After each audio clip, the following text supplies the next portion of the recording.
선거법 2심 재판 마친 이재명 허둥지둥 무슨 일 있었기에.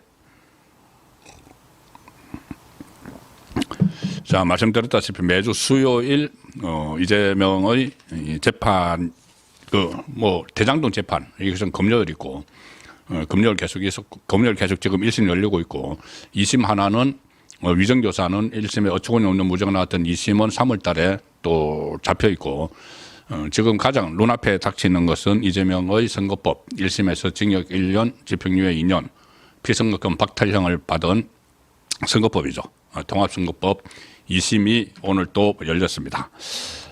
오늘 2심 재판에 이재명이 처음에 재판에 들어갈 때 오늘 2시부터 한 3시간 동안 했습니다.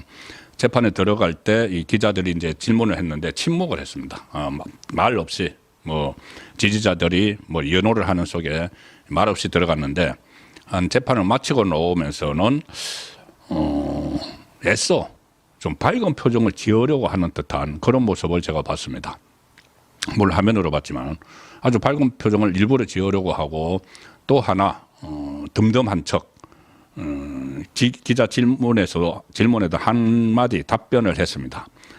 지금 심리 속도 2심 심리 속도가 좀 빠르다고 생각을 하지 않느냐 그렇게 물으니 태연한 표정 애써서 태연한 표정을 지으면서 원래 그렇게 예정이 돼 있었다 이렇게 이야기합니다. 원래 빠르게 예정이 돼 있었다. 예정이 돼 있었던 것이 아니죠. 본인이 재판을 지연을 하려고 관련 서류도 받지 않고 국선 변호인 막 배당하도록 하고 나중에 지금 7명의 변호인을 투입하고 이렇게 본인은 늦추기 위해서 별 꼼수를 다 썼습니다. 그런데 어제도 또 김호준 그 유튜브에 나가서 2심에 대해서 아무 걱정하지 않는다. 자, 그렇게 이야기를 했는데 걱정이 아마 많아야 될 것 같습니다. 오늘 재판 진행 상황을 보면은 원래 그렇게 예정돼 있었다. 재판 이런 것은 아마 재판부의 좀 눈치를 살피고 심기를 살피기 위해서 재판부를 비판할 수가 없는 거죠. 지금 곧 2심 선고를 내리는데 자 그런 차원으로 볼 수 있는데 오늘 서울고법 형사 6-2부 재판장 최은정 재판 오늘 말미에 다시 강조했습니다. 오는 26일 오후 2시 최종 변론 절차를 진행하고 결심하겠다. 결심이라는 것은 재판을 다 마치는 거죠. 재판을 다 마치고 구형을 선고를 하겠다는 겁니다. 그리고 그러면은 매주 수요일 열리니까는 2번 더 재판을 하고 그러니까 19일, 24일 이렇게 재판을 하고 아니죠. 19일, 26일 이렇게 재판을 해서 26일 날에는 구형을 때리겠다. 원래 이 재판부가 최은정 재판부가 첫 번째 항소심 재판에서도 26일 결심 공판을 열겠다고 했고 그래서 이재명이 바짝 긴장을 했죠. 그래서 뭐 위헌 법률 그 청구도 하고 위헌 법률 심판 청구 그러니까 본인이 유죄를 받은 허위사실 공표죄가 헌법에 위배되는 거다. 갑자기 이런 억지 주장을 하면서 표현의 자유와 맞지 않다. 그래서 위헌 법률 심판 청구까지 막 했습니다. 본인은 뭐 내가 재판 끄는 게 뭐가 있느냐 하는데 그런데 그런 부분도 있었지만은 결국 예정대로 26일 날 그 결심을 하겠다고 하면은 이건 받아들이지 않겠다는 이야기가 되죠. 오늘 이 언급은 하지 않았습니다. 그런데 이건 받아들이지 않으니까 이걸 안 받아들일 거니까 26일 날 그 구형을 때릴 수가 있죠. 만약에 위헌 법률 심판 청구를 받아들이면 재판이 중단됩니다. 헌법재판소에서 결론이 나올 때까지. 그런데 예정대로 26일 날 하겠다는 것은 그거 받아들이지 않겠다는 거고 아마 결심 공판을 할 때 그때 이것도 기각을 해버리는 그런 수순으로 갈 것이라는 게 법조계의 전망입니다. 그래서 결론적으로 이재명의 재판 지연 작전은 지금 전혀 통하지 않고 있는 이런 상황이어서 오늘 지금 막판에 이 시간 싸움 막판에 지금 폭망을 하는 그리고 오늘 2심도 완전히 망치는 그런 분위기가 됐습니다. 오늘 재판부가 그러니까 오늘 이재명 쪽에서 그때 정인을 13명이나 무더기 신청했죠. 그런데 재판부가 전부 기각해버리고 3명만 받아들였는데 오늘 이재명 쪽에서 양형 정인이라는 걸 신청을 했습니다. 양형 정인은 뭐냐면은 유죄 무죄를 따지는 정인이 아니고 형벌의 경중을 정하는데, 이 형벌의 무겁고 낮고를 정하는데 참고하기 위해서 신문하는 정인인데, 이재명 쪽에서 누구를 신청을 했냐면은 MBC 좌파 방송이 된 MBC 100분 토론 진행자 정준희 한양대 정보사회 미디어학과 겸임교수를 양형 정인으로 신청을 해서 재판부가 이것을 일단 받아들였습니다. 본인 이재명이 그때 거짓말을 한 것이, 허위사실 공표를 한 것이 TV 생방송, 그리고 TV 생방송에서는 고 김문기 씨 모른다. 그때 SBS에서 그렇게 거짓말을 해서 지금 기소가 되어 있는 거죠. 또 하나는 국회 국정감사에서 백현동 옹벽 아파트 4단계 상향이, 용도 상향이 국토부 압력이었다. 그러니까 TV 생방송과 국정감사에서 거짓말을 한 혐의로 재판을 받고 있는데, 그래서 이 100분 토론을 진행하는, 이 방송을 진행하는 사람에게 그 거짓말에 대해서 판단을 한번 받아보자. 일종의 시간 끌기 같은 겁니다. 시간 끌기 같은 건데, 이렇게 이야기합니다. 이재명 쪽에서는 100분 토론 등 시사 토론을 단연간 진행한 경험 많은 진행자이고, 대선 후보 토론회나 생방송 토크쇼를 진행한 경험을 갖고 있기 때문에 생방송에서, 이재명이 생방송에서 적석 답변을 한 거라서 명확성을 갖추기 어렵다. 그러니까 적석에서 답변을 했기 때문에 이게 거짓말에 해당하지 않는다. 뭐 이런 논리를 지금 대고 있는 겁니다. 그래서 이 MBC 100분 토론 진행자의 증언을 통해서 이 선거에 영향을 미미하게 미쳤다는 점을 이야기하겠다, 이렇게 주장을 합니다. 자, MBC는 좌파 편이죠. 좌파 성향이죠. 완전히 좌파로 돌아서 있죠. 거기에 진행자, 그리고 최근에 MBC가 심지어 이 MBC의 눈치를 보는 상황입니다. 이재명이 아마 이런 것을 하려고 눈치를 봤는지도 모르겠는데, 최근에 고 오유완나 씨라고, 오유완나, 최근에 MBC 기상캐스터, 이 아주 안타까운 그런 사망 사고가 있었죠. 그래서 거기에 대해서 청문회를 하자고 여당이 요구를 하는데도 이재명의 민주당은 그걸 거부를 하고 있습니다. MBC 눈치로 보고 있는 것이죠. 자, 그 상황에서 MBC 진행자를 정인으로 불렀다. 그래서 그 거짓말이 선거에 큰 영향을 안 미쳤다, 이 주장을 하려고 하는 건데, 검찰은 정반대입니다. 아니, 이게 적석에서 답변을 했다고 하는데 그게 아니고, 김문기에 대해서는 방송 전에 대본을 전달받았다. 전달받습니다. 저도 이 종편 방송에 출연하면은 방송하기 전에 일종의 대본을 줍니다. 이런 질문을 하겠다는 것을 다 줍니다. 그러면 적석에서 하는 게 아니죠. 다 내가 무슨 대답을 하고 무슨 이야기를 해야 될지 자료도 찾아보고 내 생각도 정리하고 해서 가는 거죠. 그러니까 이게 적응성이 아니라는 이야기입니다. 그리고 또 이 국정감사에서 한 발언도 사전에 국정감사 국회의원들이 사전에 질문지를 주죠. 자, 그래서 적응성이 아니다. 그러므로 양형에 이 참작을 할 수가 없다는 그런 검찰 입장은 있습니다. 그리고 또 검찰은 이 조금 전에 말씀드린 MBC 100분 토론 진행자 정준희 이 씨에 대해서 정치적으로 편향된 사람이다, 이렇게 이야기를 합니다. 뭐냐면은 이재명이 1심 유죄를 받았을 때 이 사람이 이 사법부에 문제가 많다, 이런 식의 또 이야기를 해서 이재명 쪽 사람이라는 이야기죠. 그런데 그것을 이재명은 그러니까 자기가 정인으로 신청을 한 거죠. 다른 정인 13명 중에서 10명 다 기각돼 버리니까. 그런데 어쨌든 재판부는 이것은 일단 받아들였습니다. 받아들였지만 이 판단을 하겠죠. 그리고 오늘 경인으로 한 사람이 나왔는데 누구냐면은 백현동 사업 당시 성남시 정책기획과에서 근무했던 주무관이 정인으로 나왔는데, 이재명 당시 성남시장이었죠. 그 밑에 정진상이 이 정책실장으로 있고, 이 사람은 주무관이니까는 어느 정도 하위급 직원인데, 오늘 이재명 앞에서 이재명의 뼈를 때리는 증언을 했습니다. 검사가 이 국토교통부로부터 백현동 부지 용도 변경을 하지 않으면 문제 삼겠다는 협박을 받은 적이 있느냐 이렇게 묻습니다. 이재명은 협박을 받아서 백현동 4단계 용도를 변경을 해줬다고 이야기를 했죠. 그런데 그 담당 주무관은 없습니다. 협박받은 사실이 없습니다. 이렇게 분명하게 이야기합니다.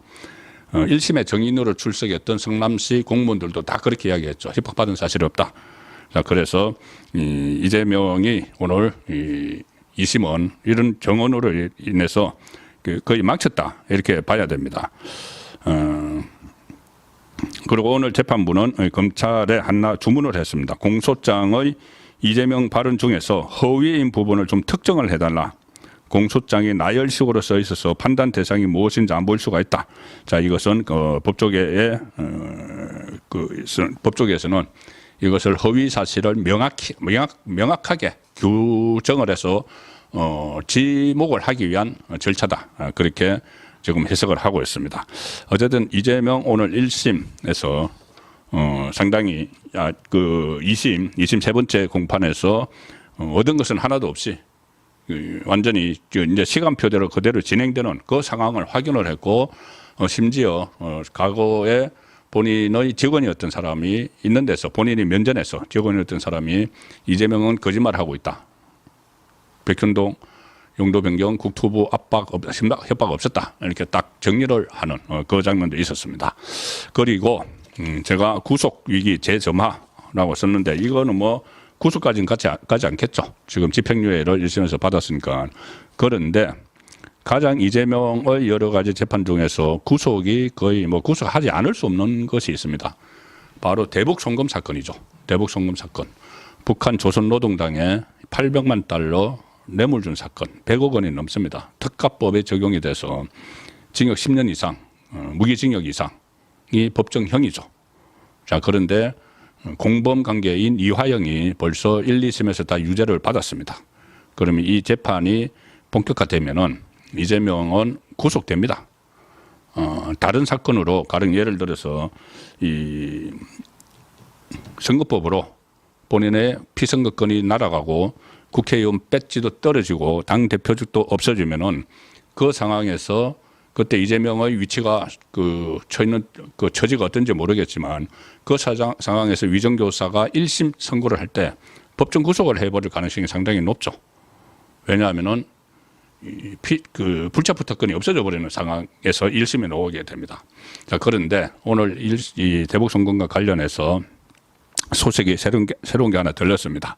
그때 이재명이 이 수원지방법원에서 지금 심리가 시작이 될 신진우 부장판사에 대해서 울렁증이 있었죠.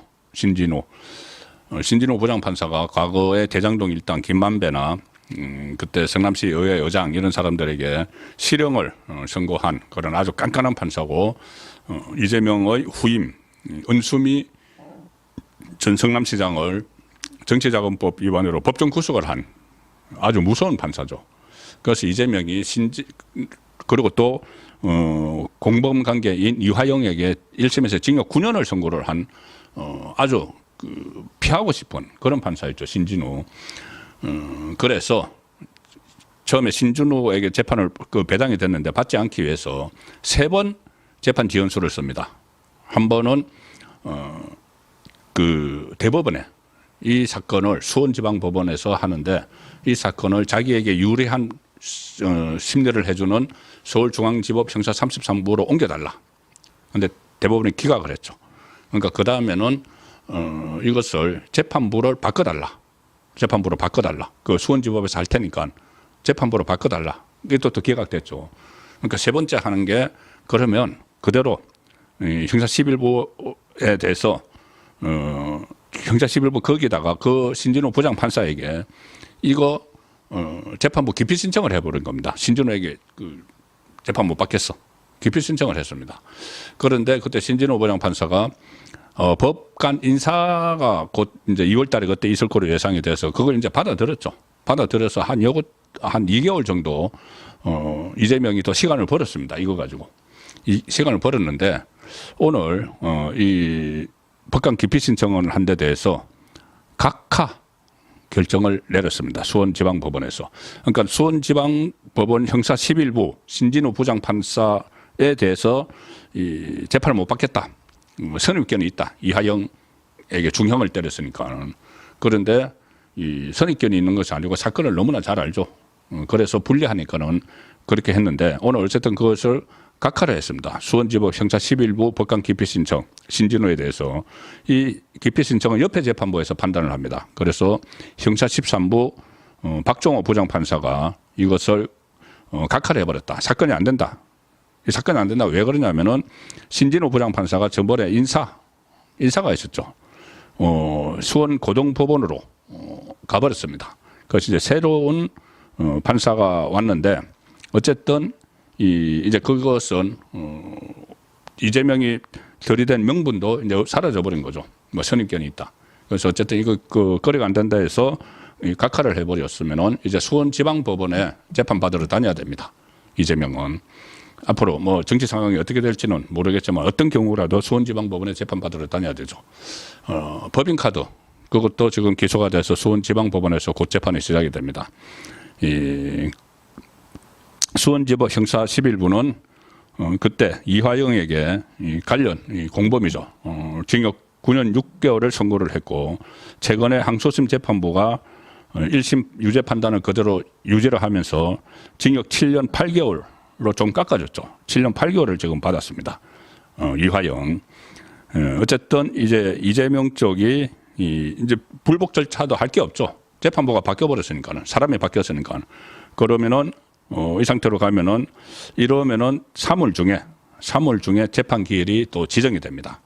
그러면은 이재명은 수원까지 이것 가지고 재판 받으러 또 가야 되는 처지고 이거는 말씀드렸다시피 이재명을 법정 구속시킬 수도 있는 특가법상 뇌물죄죠. 특가법상 김성태로 하여금 북한 조선노동당에 자기 이제 북한 방문하려고 뇌물을 준 혐의이기 때문에 이것은 중형에 처해질 수 있는 재판이 이제 다음 달 되면 또 시작이 됩니다. 그래서 이재명은 어떻게 하든 본인이 윤석열 대통령을 탄핵을 해서 버텨보려고 계속 시간 싸움을 하고 있는데 지금 서울고등법원의 시간표 위정교사도 이제 3월 달에 재판이 잡혔죠. 그러면 3월 달 되면은 이재명은 위정교사 2심 그거 받으러 다녀야 되고 또 저 수원지방법원에 대북 송금 사건 또 법인카드도 곧 잡히겠죠. 받으러 다녀야 됩니다.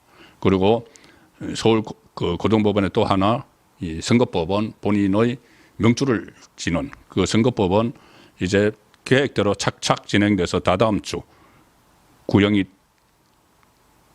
떨어지고 그다음에 한 3월 중순 늦어도 하순 되면은 2심 선고가 나오죠. 피선거권 박탈령.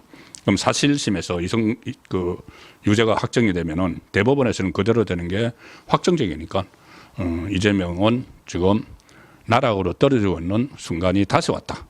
조금 이번 비상계엄령 일로 인해서 막 기세가 살아서 마치 조기 대선이 열리면 자기가 모든 걸 다 면접으로 받는 것처럼 이 활개를 쳤지만 다시 사법위기의 나락으로 떨어지기 시작했다. 일단 그렇게 정리를 할 수가 있습니다.